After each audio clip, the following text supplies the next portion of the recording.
The audience is usually a pretty good judge of if something is true or not. You have 1,000 raving fans, 1,000 people that just love you, love what you have to say, connected with you, want to do business. Like 1,000 of them, you can build an amazing business in any direction. That people waste a lot of time in like naming it and trying to figure out what they should do. And like the biggest thing is like, go take the action. Welcome back to another Real Estate Video Blueprint podcast. This week, we are joined by the one and only Noelle Nielsen. What's up? Hey guys. I'm really excited for this conversation. That could not have been any less excited. So let's see. We'll see how this goes. People were like, "Oh, she does sound very excited." People don't realize how many times a day do the three of us talk. Yeah.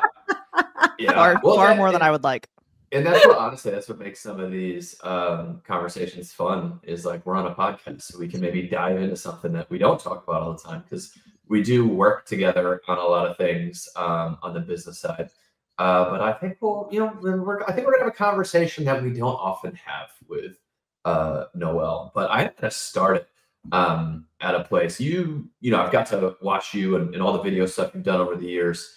And God, it's been like 8 years or so of knowing each other in video and whatnot.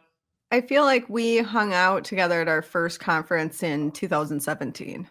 But we knew each other before that. Yeah. LTA Live. That's right. Yep. But we were actually on a call this week, and we talked about the power of personal brand, which I am very passionate about as far as something that people need to be very focused on building. But like, what's that journey been for you, and kind of how do you see things in the industry going when it comes to building personal brand? Yeah, I think personal brand today is even more relevant now. Like, it's more relevant now than when it was when I first got started in real estate. And I think when I look back on how I had such fast success early on, I accidentally branded myself. Like, I wasn't actually trying to do that, but it just happened. And back then, that's kind of how we first connected, was through video. There weren't very many people doing video at all. And it just happened to be a skill set that I had from my previous career, which was wedding photography and wedding videography. And I was so sick of going to weddings on the weekends that I decided that being a realtor would be so much easier because I wouldn't have to work on the weekends. And that was just not smart, but it worked out. It worked out for me because I took that skill set and brought it over to real estate. And I did not like being in front of the camera. And so I tried figuring out other people and things to video, and what better than your 4-year-old son. So I took him out, bought him a suit, started videoing him, showing houses, and it kind of blew up, and it became a huge part of my brand. Even to this day, people still are asking me, "Where's Realtor Boy? How is Realtor Boy?" He didn't even have a name. He didn't. I mean, he was Realtor Boy. I got a suit made, like custom made for him, which my husband, to this day, he is a trial attorney. He has never bought as expensive of a suit as we bought for our 4-year-old Winston at that time. And it looks so good. Like, it was so good. Well, see, you still remember. I mean, it was one of those things that that killed so many birds with one stone. Like that suit maker was working with the NFL and NBA players. I wanted to get in front of them as a realtor. And so I was like, well, who's going to have a custom suit made for their 4-year-old? And they embroidered on the back. No one as wild or out there than you. It's perfect. Yeah. And so that's early on. That's what happened, as I just accidentally started developing like this personal brand without even really thinking about that was what I was doing with that. And it was such an unusual thing for people to see that I talk about this a lot to this day. I am still riding the ripple effect from being so out there early on. Well, and what I love about what you're saying is, I think so many people plan, and I actually text Tim like a Seth Godin blog from the week, because we've been talking a lot lately about my like Houston Unlocked channel, right? And like the amount of interest it's seen in such a short period of time. And so like who isn't talking about that? Who is not talking? Thank you, Noelle. No, but where I'm going with this is enough about me. Where I'm going about this is in the chats. It's always like, oh, well, should I do this name or that name? Should I start a new account or do the same account? Should I do this or should I do that? Should I wear a green shirt or a blue shirt? And it's like, you just took action, right? Like the Seth Godin thing was like, the name doesn't matter that much, that people waste a lot of time in like naming it and trying to figure out what they should do. And like the biggest thing is like, go take the action. Right. And so you did that. You're like, okay, I need to make money. I'm a realtor. This might be a thing. And then also this could potentially get me connected with the people that I want to be with. So I'm going to just do it and see. And so, obviously this wouldn't be a great story if the suit didn't pan out. Right. But it did. And you continue to take action and continue to do the thing. Right. And that's where I think a lot of people may shoot one video with their kid. It does well. And then they never do anything again. Okay. But, things over time. I mean, it has to be, I like to do things in series, and it has to be a consistent series. And people way overthink this. They do. You're right. They way overthink what is a series in my life. Like for a while, this is so dumb, but for a while, a series that I did was going around in my car between showings and drinking Diet Coke and eating pizzeria combos. Okay, this is technically an example of a stupid series. But what would happen then, my birthday would come around and I would go into the office and I had bags of pizzeria combos and bottles of Diet Coke waiting for me on my desk. Or I would get texts from clients at Target saying, oh, look, they just put this Diet Coke t-shirt in the section. Do you want me to buy it for you? And those are those micro examples of micro branding things to yourself. Like Katie, when I think of you, I think of Nike tennis shoes. I don't own a pair myself. Oh my God. Did you just call them tennis shoes? They're sneakers. Tennis shoes are what you wear to go work out. Sneakers are what you wear in a social situation. I'm thinking about getting a pair myself because I see how well it's working for you. Right? You should. But Noelle, you bring up such a good point. No. I want what shoe size are you? I like to a 6.5. A 6.5, you guys. Women's 6.5. Okay. Yes. All right. Yes. Let's make that happen.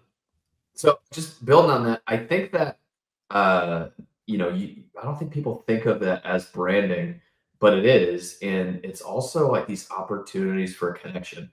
And the stupid one that I've had lately is trying to grow my grass in my front yard. I knew you were gonna say that before you even said it, right? Like the amount of people that ask me about my grass babies. Like I think I've created this term grass babies when you're trying to grow your grass. This little thing. People ask me about it all the time. And I think of one of my favorite ones is Ken Pozek with whenever he was traveling, when he would come back to his Orlando airport. The carpet, right? He would get video of the carpet and he'd be like, man, this carpet, I just know I'm home when I hit this Orlando airport carpet. Now he's got everybody, whenever they go through the Orlando airport, they're getting video of walking on the carpet and tagging them, right? And like all these, I think, opportunities for connection are what builds that brand and builds that following in a more meaningful way. Because Noelle, we have like a good amount of friends that have these massive followings. Okay, we know a people, good amount. You didn't say a huge amount. I didn't say good. We have these people that have like these big, massive followings that they don't have any connection with their followers. And then we have people with small followings that are crushing it and getting a ton of business because they're highly connected with them. And so I love the stuff you're talking about, not just from a brand building perspective, but from a connection perspective. Like we're not getting the value out of the content and out of the audience and out of all the stuff we're building if we're not having those meaningful moments of connection. Was this a layup for my influencer versus influential bit that I've been raving about lately? Well, thank you. I've been on just a total run with this concept. I was listening to another podcast, The Diary of a CEO. And you listen to other podcasts? I'm sorry. I listen to a lot of stuff. I live in the middle of nowhere. Okay. And there was an interview with David Priestley, who is a marketing guru. And he was talking about in our modern age right now that we're in, we are leaving the industrial revolution era and we are entering into a technology era. And it's like we are on the cusp of it. Our kids are going to have different lives than any generation that's been in the US before us, right? And so when we look at what we're doing online, he tied this into a personal brand and how some of the most influential people that are at a very high level that can get high ticket sales on things or that can sell high end products don't have a massive following, but they have a very influential following with the people that do follow them. And for me, oh, that hit because I mean, I haven't spent a lot of time on Instagram until very recently. And so I don't have a ton of followers on there. And it hasn't really mattered for me in what I'm trying to accomplish on a day-to-day basis because the following that I do have shows up, right? And our friend Brad McCallum and I joke a lot about this because I haven't been posting as much content or as many videos as I used to post back in the day. I may or may not do that again. I probably will. I'm working on it. But the reality is that I already built my niche following of agents and of clients, and it has fed my family very well. And it's because of the connection, what you were talking about, like the relatability. And when you create that relationship online with people and they feel like they really can trust you, all of a sudden your influence turns into being influential versus you can see influencers that have, like you just said, tons of followers, but they can't get their audience to actually like make a decision or connect to do the next move, to do the next thing. Yeah, I think too many of us are chasing 1 million followers when really we want 1,000 raving fans. Like if you have 1,000 raving fans, 1,000 people that just love you, love what you have to say, connected with you, want to do this, like 1,000 of them, you can build an amazing business in any direction. I mean, you can open up a flower shop, like you can do anything with 1,000 raving fans. And I think, we focus too much on the big numbers. We want to go wide on audience when we really need to go like narrower on deep relationship. Yeah, so good. Katie, do you have while we pontificate on random things, do you want to like bring some actual tactics and facts into the equation, or should we just keep that's why I think that rainbows and butterflies? Great points, guys. I love the unicorns. I think what I just realized my camera is super crooked, but I think one thing that we realize is like that's why you need to define who your audience is, right? And like sometimes it's a different audience for different platforms, or maybe it's a different audience for different accounts, but figuring out who your audience is and who you're trying to talk to. And so Noelle and I were actually talking about that the other day of like she's garnered now this large agent audience, right? And so do you go all in on that, or how can you have things that are consumer facing things that agents also enjoy? And so I think, Chris Benjamin is someone who we talked to about this as well on the podcast of like, he stopped doing funny content because he's like, I have to be a serious realtor and I need to stop doing this, and like then at the end of the year last year, he was like, F it. Like, the consumers that choose us because not only are we knowledgeable, but we're also doing things that are fun. So like, why don't we try to do both of these things? Right. And so he's leaned back into what makes him happy in addition to what makes him money. And it's been a cool thing to watch online. Yeah, I love that. I think, for years I coached with Rory Vaden. And for those of you guys that don't know who he is, he's kind of like a branding. It's kind of a big deal. No big deal. I mean, he's a branding coach. He talks a lot about, it's kind of this, also the Ed Milet saying of you are most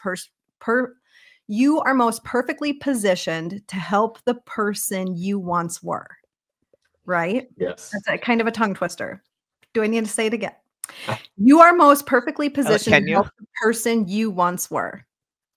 And that, to me, I think that's how a lot of us that are in real estate end up finding ourselves attracting an audience of realtors. Because as we grow our businesses, You know, I started as a single agent. I had massive success. I needed help. I made an announcement. I got a Insta team, really. Like within 2 months, I had 10 agents on my team. We outgrew our That's office. impressive. I mean, it was a lot. And shortly after that, we ran out of space and ended up having to move into a separate office. And I just opened up my brokerage. Well, along those ways, I've learned a whole bunch of different lessons that now I use all those lessons to help people that are going through those phases themselves. And it's just a natural transition. And I see a lot of agents out there hating on agents that make content for agents. It drives me insane, because where is that hate coming from, and why is that happening? And why can't they be a little bit more open-minded to the fact that if you're making great content for clients, or if you're making great content for agents, it's resonating with someone. And if that's not what you're looking for, just hit that unfollow button. Like, don't worry so much about what other people are doing. You know, I think one, I don't really hate on anybody, but and there's always going to be people that have a negative opinion.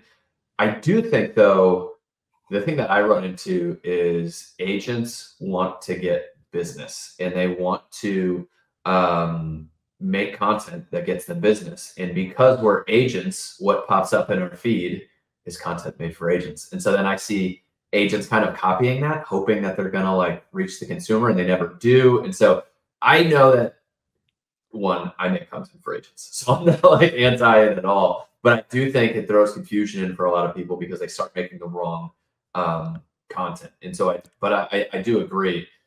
It's like, just dial like it resonates with you or it doesn't. And honestly, if I'm going to just be transparent for a moment, and hopefully you don't unfriend me and never talk to me again. But sometimes, Noelle, we're already recording, Noelle. Yeah, Okay. like I'll read one of your posts and I'll see one of your videos or something, and I'm like, like I don't know, like I don't really get it. I don't like it.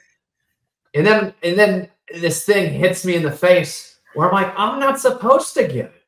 Like, it's not for me. Like, you know what I mean? Like, we're friends. Like, I love you. But at the end of the day, like, I'm not, dude Tim who wants to like get jacked and hang out with his bros isn't Noelle's audience. Like, I don't know, you know what I mean? When are you going to get jacked? Oh, come on.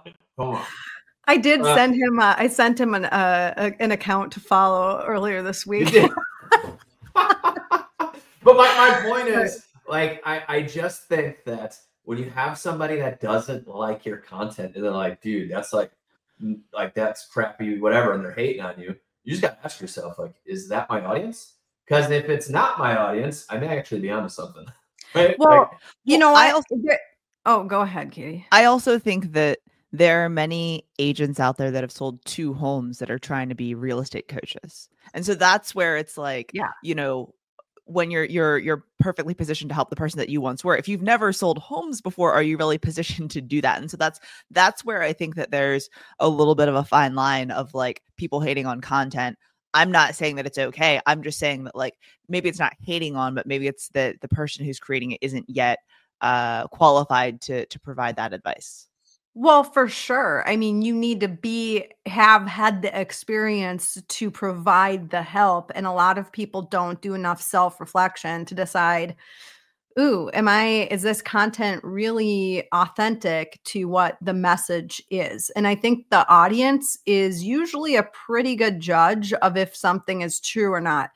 Back to what you were just talking about, Tim, of like controversial content or content that doesn't always like sink in with everyone or whatever. I mean, a good 1/5 of my posts, maybe half actually of my posts, have that effect, right? And it's funny because recently we were all at an event together in Dallas, and there was an agent there, Jeremy Knight, who was talking about a post that I did several years ago. Several years ago, he brought up this post that I did and how it didn't hit very well with another agent that he knew, and somebody had sent it to him. All of this unbeknownst to me. But the reality is sometimes, like, okay, it's great that bad bad publicity is still publicity. Like, I don't know, as long as I think a lot of my stuff gets shared and people, it can be controversial sometimes. And I think the caveat to that, Noelle, is that like, yeah, like if you make content and you feel like it's not doing well with your target audience, right? Like I said, our goal is to have 1,000 raving fans, and you put something out and like those 1,000 raving fans, or maybe your 100 raving fans, you can tell it rubbed the wrong way, it didn't resonate, whatever. That's when we worry that maybe we need to pivot, but if it's outside of that, and again, like I think your audience is like amazing women who want to do amazing things, and like you have this great tribe of people that follow you. You have dudes in the mix, but I mean, like, I don't think that's your audience. And so if that I part think of your it audience, is. I mean, you have some great guys. Like, I'm not saying that, but you know what I mean. Like, a lot of your stuff is, to me, more focused there, or that's identify to connect with you. Let's see how this conversation goes. I don't know. I would challenge You're wrong. that. I would challenge that. Like, I would say if you go through the comments, I had somebody ask me that a while ago about like, do you target more women or men with your audience? And my response is both. Like, it might not resonate with the meatheads, but it does resonate with the guys that are really in touch with their sensitive side. I think that's the nicest thing you've ever called me. I don't think she was referring to you. No, this is just totally went off the rails. Yeah, I don't know. I don't really care that, and I think that's the big part is like, okay, great, my content's not for you. Well, I don't care. It's for the people that it's for. But I mean, I think if I posted something and you, Katie, and Brad messaged me and were like, hey man, like I don't think that's good. I don't think you should, whatever. I don't agree with what you're thinking. Now I'm thinking, because like you guys are my people.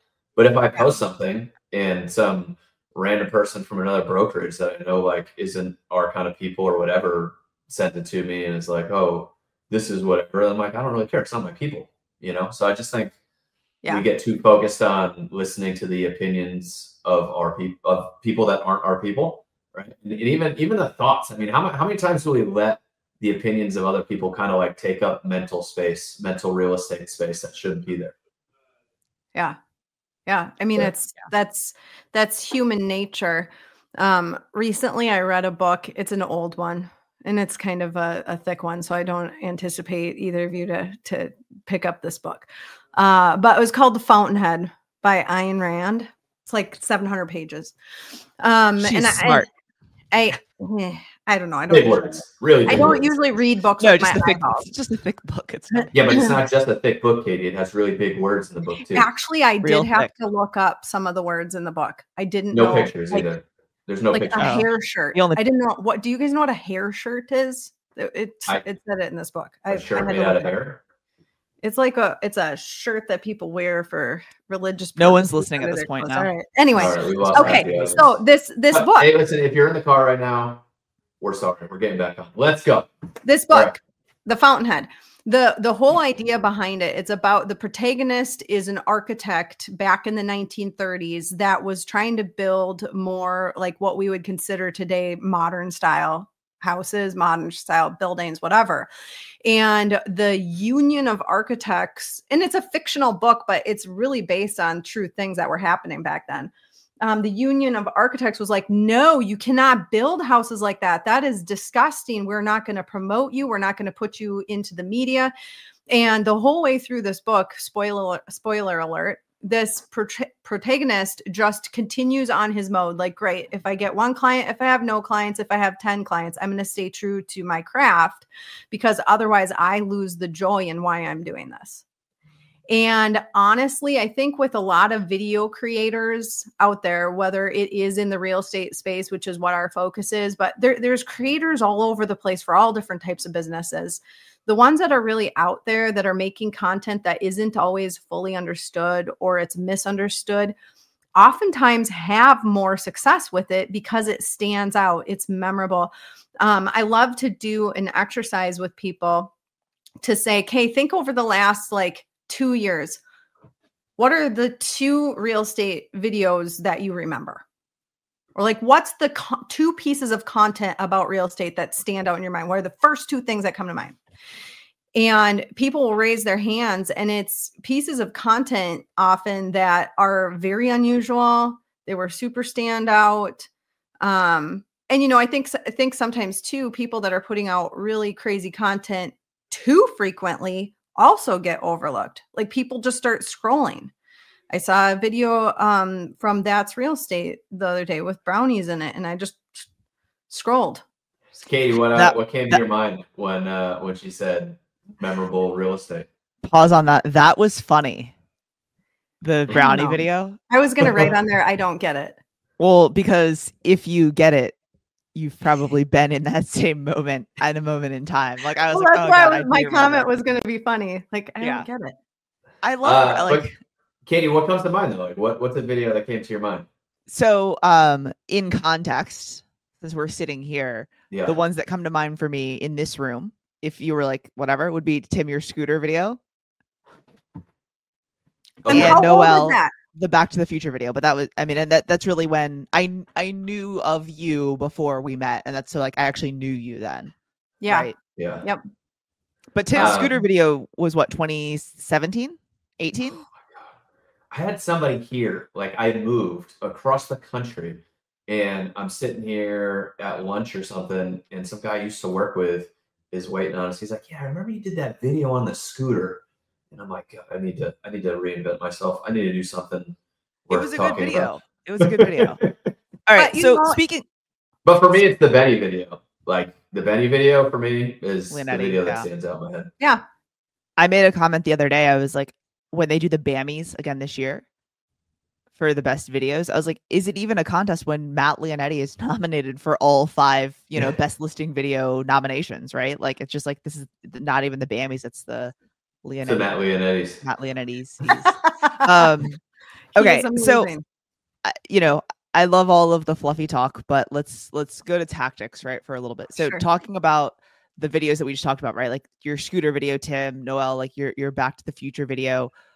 Both of you have created other videos that are highly creative and have storylines and things like that.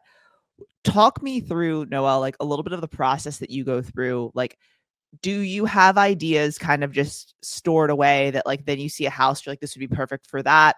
Do you go to a house and you get the inspiration and then you're like, okay, let me think on this and I'll get back to you, you know, next week for what we're going to do for your video? Or like, how do you kind of put that together? Because like I don't always have that creative juice. Yeah. I always tell people, like, when I first got started, I love making really funny stuff, really funny content, like things that are really unusual. And I would spend a lot of time watching old SNL bits. Okay, this is dumb, but this is what I do. I'd watch old SNL bits on YouTube. In fact, I just did this the other day and sent Bob a bunch of ideas because I'm not about to do them anymore. But I'm like, hey, if I were you, here's 3 ideas I would do. But I love also really good commercials. I love really well filmed commercials that tell an amazing storyline. Bad commercials drive me insane. But I'll watch good commercials and then it's just the rip off and duplicate idea, but it's no one else is doing it. And so I'll sit down and I'll make notes about what was it that I loved about that commercial. In fact, one of the video series that I'm well known for are my clone videos, where there'd be like 3 of me sitting in a room. That idea with very different personalities. Yeah, because it's to show all the different aspects of what I do on a day-to-day basis. Like it started with, okay, there's 3 of me. One's a marketer, one's a broker, one's a realtor. We're all going to be standing in a room arguing. But that idea came from an Apple commercial. Apple puts out amazing commercials. And I had seen this commercial and I was like, okay, that was really good. How can I take that storyline and flip it to work for the message that I'm trying to put out there? And the very first one that I was putting out was just to create brand awareness around my old brand, Bright Birch. And so depending on the message that you're trying to convey, like if you are showing a house, you know, the best way to do it is to tell a story around that house or to tell a story that has nothing to do with the house, but it flows through the house walls and through the kitchen. And that was part of why I used to love having Realtor Boy tour these houses, because I could tell a little story and film in the house without having to just be cheesy about the house. That's why the Benny video worked so well, right? It was the house telling a story about itself. And so a lot of that standout content that we all stop and watch, it's because it's told from a marketing point of view instead of a realtor. I have really rarely in my life done videos that are real estate tours. I don't like doing them. That is not my thing. I just don't love that. And so I'm always looking for marketing concepts while I'm watching TV and seeing commercials or on YouTube, and commercials come up of the ones that stand out in my mind. And you know, a lot of people now spend a lot of time watching reels or shorts and saving content ideas for other businesses to say, I mean, Katie, we did that this week. I saw an idea. I'm like, oh, this would be so cool to take this idea and turn it into a conference, you know, marketing idea. And so I usually am looking for other people's concepts outside of real estate that I can pull into real estate and use. I love that. I think there's so much creative stuff out there that we can pull from, because I do think trying to come up with original ideas all the time is exhausting. And I think the more we can pull from ideas that we know work, it's just so much easier. Katie, what'd you have? I was going to say the same thing. I think that we get too caught up in trying to do something that someone's already done. So like I see a listing video that Tim does. I'm like, okay, like how can I do this for this property? And like, while my consumers probably didn't see Tim's listing video because Tim doesn't have a listing video, they also like, I think we get into a little bit of an echo chamber kind of thing. You know? Oh yeah. And so, well, and notice I didn't say take other realtors' ideas, because to me that there's nothing wrong with it per se, but when I first started putting out videos, it would drive me a little crazy. People would message me and say, hey, look at this video, and it literally would be line for line a replica of whatever video I had just put out. And I know you both have had that happen before. And part of it for me is like, I would rather inspire people to go out and find other ways to get that creative content and bring it back into their feed. Yeah. Yeah. And the other piece, I don't know. Yeah, we do deal with this. It's like that person literally just copied exactly what I did. And nobody likes that. And I think we feel like annoyed, and but at the end of the day, they're not you. Like they can go copy it word for word, try to recreate exactly what you made. But at the end of the day, they're not you. Like nobody can be you. Well, and so if somebody's honestly, copying your stuff, it's a good sign. You know? It's a huge compliment, really. Yeah. You know, like when I was in 3rd grade, my best friend showed up one day to school with the same exact outfit that I had worn like 2 days before. And I remember going home and complaining to my mom about it. And I learned the lesson early on where my mom was like, that is the biggest compliment that you can receive. And so what was the outfit? It was like this pink and white striped shirt with, you know, it really was, actually. I still remember it. Yeah.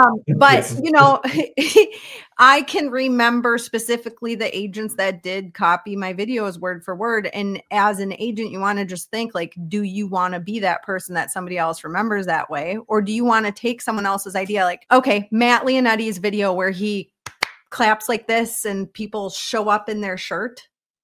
Right? Like their real shirt. He just put that video out not very long ago where he like had this superpower where he could turn people into real agents.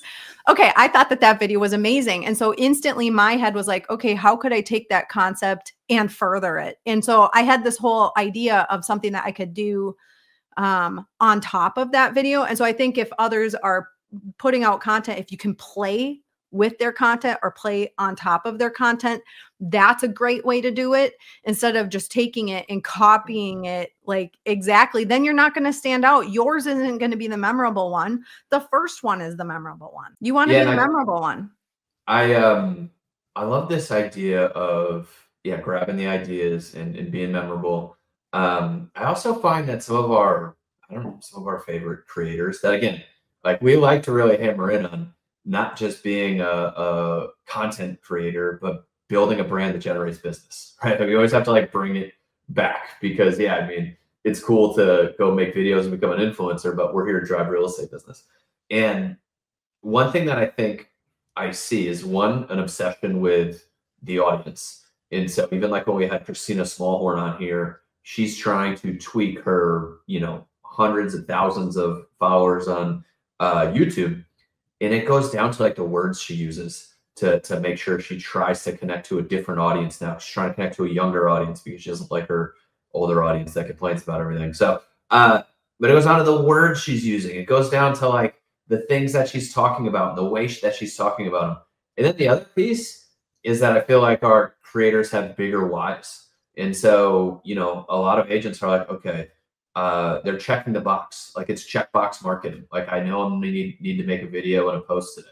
And I'll do this listing video because my seller needs me to. And it's like checkbox marketing where when I talk to Lee and Eddie, he's like, no, I want to like tell a story that's memorable that people are going to remember this house. When you talk to Ken Posick, he went from, building a YouTube channel to be like the best YouTube channel in the area. And now his why is to make Orlando one of the great American cities. Like that's what he wants to do with his content. And so I think having a bigger why around your content, other than just checking the box to say you did the marketing that you were supposed to do, also drives all this other stuff that you're talking about. Yeah. I found in some of these, sorry, we're going to go back to fluffy conversation for a second here, Katie. Yeah. I found that Katie, that's where Noelle and I really play. We like to play in fluffy conversation. No, and that's fine, and people love it. Well, the fluff is the tactic though. This is the thing. Katie struggles with that. But for me, that is my tactic, is the fluff. Katie struggles with the fluff. Katie and I are so different, what makes it so good for our conversations, because that's human nature. Everybody's brain thinks a little bit differently. But I do think that when you get into real estate, what I've noticed is the cream rises to the top wherever you are, no matter what industry you're in. No matter what niche you have. And I love talking about this with realtors because most realtors had some other career that they were doing before real estate, or they had some other background. Not everybody, but most. And when you look at their interests or what drove them to get into real estate, or their why of what they're doing, that does play to the content as well, right? It does play to what they're putting out there. Tamir actually sent me a message about this on Instagram the other day, of that we are a reflection of each other, that's a deep statement. But when you look at what content you resonate toward or you like to make, it is also just reflection of where you want to go, what you want to do, who you want to be. And I got a call the other day from an agent that, from the outside, all perspective, everybody would look at this agent and be like, that guy is winning. That guy is on top of his game. I want to be where that guy is. It wasn't Tim, right? It wasn't him. No. That guy called me and said, I'm trying to figure out what my purpose is. Can we brainstorm this? I'm trying to figure out my purpose, because he had already reached the pinnacle of what he wanted to do. Right. And I think sometimes when we're putting out, for me at least, sometimes my content is just therapeutic for myself, of like, hey, I have these ideas and I've got to put them into the world. And if Tim doesn't like it, I don't really care. It's for me. A lot of times, my stuff is for me. What you're saying with that, as far as, saying that you think someone, who you would say, oh, this person has it all. I think part of the problem too, especially as real estate agents, is we constantly move the goalposts, right? So you hit your goals and you then say, okay, well, if I wanted to sell 50 homes and now I'm going to say I'm going to sell 75 or I'm going to sell 100, or we don't hit our goals and we still keep the same or even increase the goals, right? So say your goal for the year was to sell 100 homes, you sold 60. You're like, well, we're going to do 125 next year. It's like, well, are you really going to double your business? And so I think we get caught up in this, whether it's setting goals for how many units or volume, whether it's how much content you're going to create, whether it's whatever, that the goalpost always moves. And that's not always the best thing, right? Sometimes it's good to do, but yeah, it's well, what I was I was just thinking about this morning because the people that are the most successful in real estate are also participating in the craft that they are selling, meaning they're buying investment properties, they're buying real estate. And what's so funny is when people start setting goals of like, oh, I want to sell 50 houses next year. I mean, I was there at one point, right? Once they get to that, then they're like, okay, next year, now I want to sell less houses. My goal now is to sell less houses and figure out leverage in my life. Right. And I think that that's when we sometimes start seeing some of these creators pivot from it being just house sales that you're seeing on their feed to being about other things, to being something bigger than just selling houses. And, you know, that's everybody aspires to like the next thing, the next level, the next, you know, maybe your dream isn't big enough. Maybe you need to dream bigger. Why? That's a fun topic because I think that one, don't get me wrong, like if you're not selling 50 houses a year and that's the goal, like we're here for you. That's why we make this podcast. We want to help you figure out your path to get there and all that other fun stuff. And then if you hit 50 and you want to sell 100 and you want to have a showing partner and assistant, like, yeah, like I want to see you get there too. But I do know, as someone who's hit a lot of goals and watched other people hit goals, I think that we have this false idea that hitting the goal will solve our problems. And what gets depressing and like what makes people reach out to you and be like, what's my purpose? Is because we made our goal the purpose, and then we hit the goal and realized like we still have all these problems in our life. It didn't actually solve the things that we thought it was going to solve. And you know, one of the things now, like in this chapter of my life that I look at is not necessarily like where I want to go. I think it's important to know where you want to go, to have a vision, to have a goal, because it's what gives you direction, because you don't want to sit like you're lost. But I do focus on more, not just hitting the goal and getting there, but focusing on who am I going to be when I get there? Like, who am I going to be as a person when I get there? And for me, that's helped be a lot more, make things a lot more fulfilling and just give you a lot more peace, because the life of chasing is tiring for sure. Well, I mean, you could look at my lifestyle as an example of this. During COVID, we had developed enough freedom for ourselves that I could move to the middle of nowhere onto a farm. And I like kind of fell off the rails for a while and started goat farming, which that was an experience. But you know, the reality is that I think a lot of people just want more life experiences, but they don't ever define it as that. They think, okay, if I sell 50 houses, that's going to give me the money I need to do the thing that I want to do.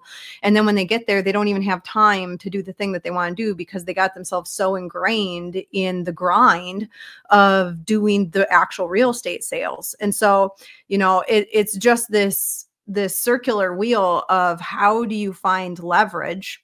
And so back to the basics, that's what the media and the content creation is supposed to help with, right? Is leveraging, finding the business, getting the business, finding the agents. I mean, that's what I did is I created a team to help me with the sales because I have 3 small children. I didn't want to be out every single night showing houses. The whole reason why I got into real estate was to have freedom. And the only way that you can achieve freedom in real estate really is through leverage, whether you're leveraging, if you're a solo agent, leveraging a TC, if you're a team, leveraging your teammates and your systems. And it's also part of the reason why you see so many of these cloud-based models taking off and independent brokerages even moving over to cloud-based, because the independent brokerage has decided, wait a second, I thought I was going to get all this leverage with opening up a brokerage, and that's not what happened. I just created even more work. And so when I go back to the beginning of you create content creates business, then all of a sudden you have too much business. And it's just the circular wheel of trying to find that balance of just enough goals, enough freedom time, enough leverage in your life. And so a lot of times the content that you'll see me putting out is to further that leverage component of it. And for me, for me, and I know for both of you guys, the leverage has come from the cloud-based model. Like for me, that has been why I did everything that I did. And I didn't even know that that's what I was aiming for back when I did it, because the cloud-based didn't even really exist.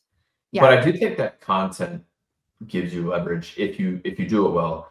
Because when I look at, when you look at a Serkan, like he's done so much content, he's built that brand so strong that like he could go start a clothing company. Oh, sure. He could go do. Will. He right? Probably will. He's so young. He's not going to stop with real estate. It's just his vehicle that he's doing right now. But that personal brand gives you leverage. And I think people are so much, we spend so much time looking at the work that it's going to take to make the content, the work that it's going to take to build the brand without the immediate result, because that's what we want, right? We want immediate results. And I think sometimes we miss, and I underestimate it. Like I underestimate the value of my personal brand. And I don't think it's very much at all, but like when I go places, I'm like, oh crap, I have a personal brand. And it's all from content. Like it's all from the years and years of content I built. And to me, that's one of the ultimate leverage pieces, because, real estate could crash tomorrow. Zillow could use AI and take over the industry. And like, I don't know, like what could happen. The whole world comes crumbling down. I still have my brand. And like a lot of people don't have anything if all those things crumble. Ryan Reynolds, whether you love him or hate him, I know he's been in the news tough time lately. Right now. He's having a hard time, but I love him from the marketing concept of personal branding, right? He created this marketing company because people just want his marketing ideas and have him in the marketing of it. And that actually has made him more money than all of the films that he's been in combined. And, if you start studying some of these people that have really mastered personal branding, it's really eye-opening to see how you can take that concept and bring it anywhere into any industry. One last thing too, Tim, you made a comment of like, I don't know what my personal brand really is, but I realize I have one. I want to challenge people that if you don't feel like you have a personal brand, or you feel like your personal brand isn't what you want it to be, it's not too late to change it. It is never too late to change your personal brand. You just need to get really intentional, though, about what it is that you're putting out there and what you want to be seen as. I accidentally branded myself with goats. And after a while, this sounds really funny, but I got really sick of people asking me about goats, because I was like, there's so much more to me than a goat farm, right? But here's the thing is like, that's like what people know, right? And so how can you then change your brand or change the conversation, right? I had to sell my goat. I mean, I'm being serious right now. I know it sounds super funny, but I sold the goats because I was just like, I cannot continue to have this as I'm a luxury real estate agent. I can't have it be that wherever I go, people are asking me about goats. And it just goes to show you can temporarily brand yourself with something and it will still follow you. I mean, people still ask me about them all the time, but you can change your brand. It's never too late to change your brand and to get really intentional about how you are branding yourself personally. I know, Katie, you're trying to brand yourself with llamas. I applaud that because I am all about branding with animals. And I really love seeing you guys branding with the llamas. They're alpacas. They can call them whatever they want, at least for talking about alpacas. That's it. All right. Noelle, thank you so much for joining us today. I do appreciate you and all of your ideas and theories and conspiracy. Damn, I was going to say conspiracy theories. Well, no, I appreciate you. Get into those. I tried to avoid them, but now you've opened up the box. No, we did not open the box. We're done. You just pointed out that there was a box there. We would love to do another podcast. No, but hey, I appreciate you. Looking forward to seeing you at Real Estate Video Blueprint in April in San Antonio, April 24th and 25th. If you don't already have a ticket, scoop up your tickets. You can take a selfie with Noelle between her breaks, because she's going to be in the front of the room taking notes, and then she'll also be taking I probably will. Yes, I will. Noelle, thanks for being on. Always a fun time. Yeah, thanks for having me, guys.